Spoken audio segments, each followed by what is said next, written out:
համար։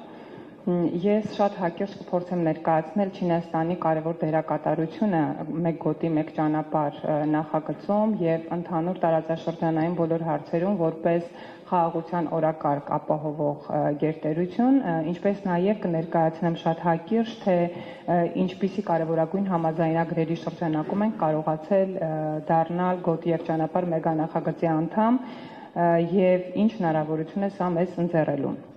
2013 թվականից նախագահ Սին Ցզինփինի նախաձեռնությամբ սկիզբ դրվեց մարդկության ընդհանուր ճակատագրի համայնքի կառուցմանը մեկ գոտի մեկ ճանապարհ մեգանախագծի շրջանակում, որի առաքելությունն է երկրների միջև արդարության եւ համագործակցության հաստատումը փոխարեն ով ուժեղ է, նա ճիշտ է սկզբունքի։ Ոչ մի երկիր չի կարող իր համար բացարձակ անվտանգություն ապահովել միայն սեփական ջանքերով եւ ոչ մի երկիր չի կարող կայունության հասնել այլ երկրների անկայունության հաշվին։ Ջունգլիների օրենքը թույլերին թողնում է ուժեղների ողորմածությանը։ Սա չի կարող երկրների միջև հարաբերությունները բարելավելու միջոց լինել։ Նրանք, ովքեր մեծամտորեն ուժ են կիրառում քար բարձրացնելով թույլերի վրա, ի վերջո կտեսնեն, որ այդ քարը ընկնում է հենց նրանց ոտքերին։ Պատմությունը հայելի է։ Աշխարհը կարող է խուսափել անցյալի ողբերգությունից, կրկնելուց միայն պատմությունից դասեր քաղելով։ Մենք պետք է դրան հարգանքով եւ պատասխանատվությամբ վերաբերվենք։ Անցյալը հնարավոր չէ փոխել, բայց մենք կարող ենք կառուցել մեզ համար ել ավելի լավ ապագա։ Սա Չինաստանի մշակույթն է միտված իրական խաղաղության օրակարգին։ Գտնվելով քաղաքակրթությունների բախման խաչմերուկում մեր երկիրը միշտ ձգտել է կապել հյուսիսն ու հարավը, կամուրջներ կառուցել արևելքի եւ արևմուտքի միջև։ Հայաստանի լեռներում կղզի դառնալը մեր ժողովրդի կամքը չի եղել երբեք։ Որպես ՀԱՊԿ եւ ԵԱՏՄ անդամ մենք միաժամանակ կարողացանք շահագրգիռ մասնակցություն ապահովել չինական գոտի եւ ճանապարհ մեգանախագծին, մյուս կողմից առողջ հարաբերություններ կառուցել արևմուտքի հետ, երբեք չհակադրելով դրանք այլ գերտերությունների շահերին։ Հատված է սա Ժենմին Ժիբաո թերթում տպագրված Հայաստանի Հանրապետության 3-րդ նախագահ Սերժ Սարգսյանի հոդվածից։ 2015 թվականին, խնդրեմ ուշադրություն դարձնել, որ 2013 թվականին, երբ որ Չինաստանում տեղի ունեցան ընտրություններ եւ նախագահ ընտրվեց Սին Ցզինփինը, անմիջապես ընտրություններից 2 տարի հետո Հայաստանի Հանրապետության 3-րդ նախագահ Սերժ Սարգսյանը Չինաստան կատարած այցի շրջանակում Չինաստանի Հանրապետության նախագահ Սին Ցզինփինի հետ ստորագրեցին համատեղ հռչակագիր Հայաստանի Հանրապետության եւ Չինաստանի Ժողովրդական Հանրապետության միջև բարեկամական հարաբերությունների խորացման եւ զարգացման մասին, որին 2015 թվականին հետևեց ՇՀԿ անդամ պետությունների ղեկավարների գագաթնաժողովին Սերժ Սարգսյանի մասնակցությունը եւ ելույթը եւ այդ ելույթի եւ մասնակցության շնորհիվ Հայաստանի Հանրապետությանը շնորհվեց ՇՀԿ երկխոսության գործընկերոջ կարգավիճակ, որն էլ ամրապնդվեց եւ ամրագրվեց 2016 թվականին Չինաստանի մայրաքաղաք Պեկինում ՇՀԿ երկխոսության գործընկերոջ կարգավիճակի հուշագրի ստորագրմամբ։ Դրանից հետո Հայաստանի Հանրապետությունը հայտ ներկայացրեց գոտի եւ ճանապարհ մեգանախագծի անդամակցությանը։ Ես ցանկանում եմ նաև նշել, որ այս բոլոր բանակցությունների եւ ձեռքբերումների ընթացքում Սերժ Սարգսյանը ոչ մի միլիմետր հետքայլ չէր կատարում բանակցային փաթեթից Արցախի ինքնորոշման իրավունքի ճանաչման հարցում եւ առաջ էր մղում Հայաստանը որպես ռազմավարական գործընկեր իր բոլոր ճանապարհներով եւ տնտեսական հնարավորություններով։ Այդ մասին է վկայում նաև Հայաստանի անդամակցումը ԵԱՏՄ-ին եւ ՍԵՊԱ պայմանագրի ստորագրումը։ Բոլոր հանգուցալուծումներում Հայաստանը ունենում էր շահեկան դիրք, իսկ Արցախի ինքնորոշում էր ստանում եւ իհարկե սա լինում էր առանց զոհերի բանակցությունների շնորհիվ, ինչպիսին, որ նաև Չինաստանի քաղաքականությունն է։ Ցանկանում եմ նաև նշել, որ ՇՀԿ այս կազմակերպությունը տարածաշրջանում ոչ միայն ինքը տնտեսական կազմակերպություն է, այլ նաև անվտանգային հարցեր ապահովող կազմակերպություն է։ Եվ ՇՀԿ անդամ պետությունները միմյանց միջև ունեն համաձայնագրեր ստորագրված, որի հիմնական առաքելությունը եւ նպատակն է դարերով ընկերներ են եւ երբեք թշնամիներ, եւ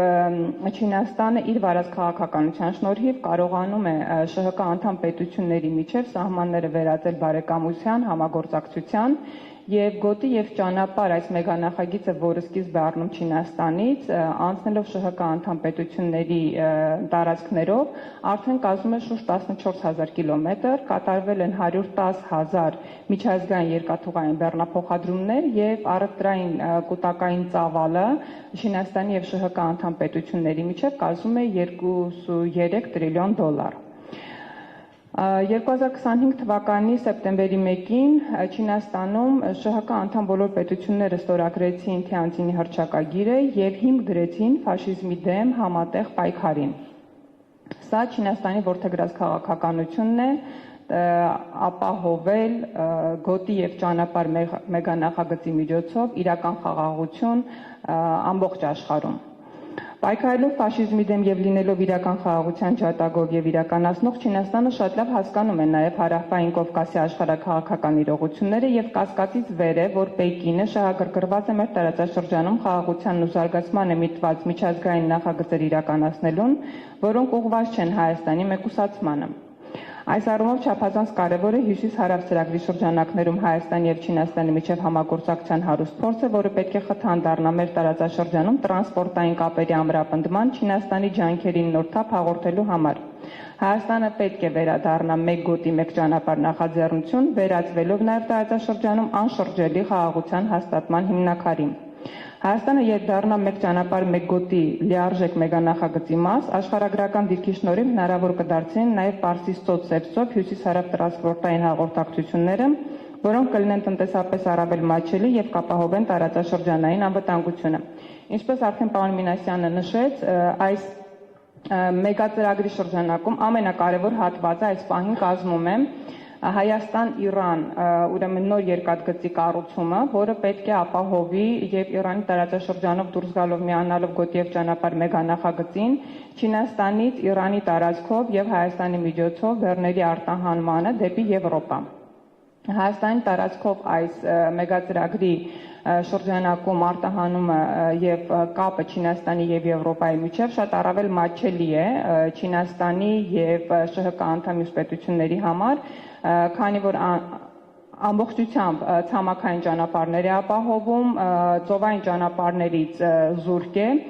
եւ առավել տնտեսապես արդյունավետ է, ինչպես նաեւ առավել անվտանգ է։ Հայաստանը դառնալով այս գոտի եւ ճանապարհ մեգանախագծի լիարժեք անդամ կարողանում է նաեւ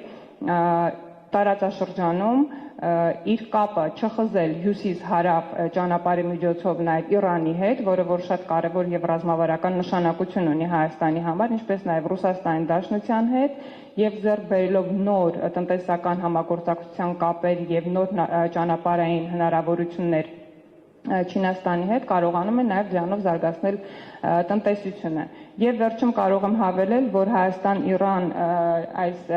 նախագիծը սկիզբ է առել 2013 թվականից, այն անգամ նախագծվել է, ուրեմն ընդհանուր երկարությունը Հայաստանով անցնող պետք է լինի 305 կիլոմետր, պետք է քանի որ անցնելու է Սյունիքի տարածքով ունենալու է 60-ից 64 թունելներ, ինչպես նաև 64 կամուրջներ։ Այս նախագիծը եղել է, նախագծվել է եւ այժմ մեզ, այսինքն Հայաստանին ընդամենը մնում է հայտը վերջնականացնել գոտի եւ ճանապարհ մեգանախագծի եւ դրանով իրապես դառնալ եւ թեւակողել խաղաղության դարաշրջան։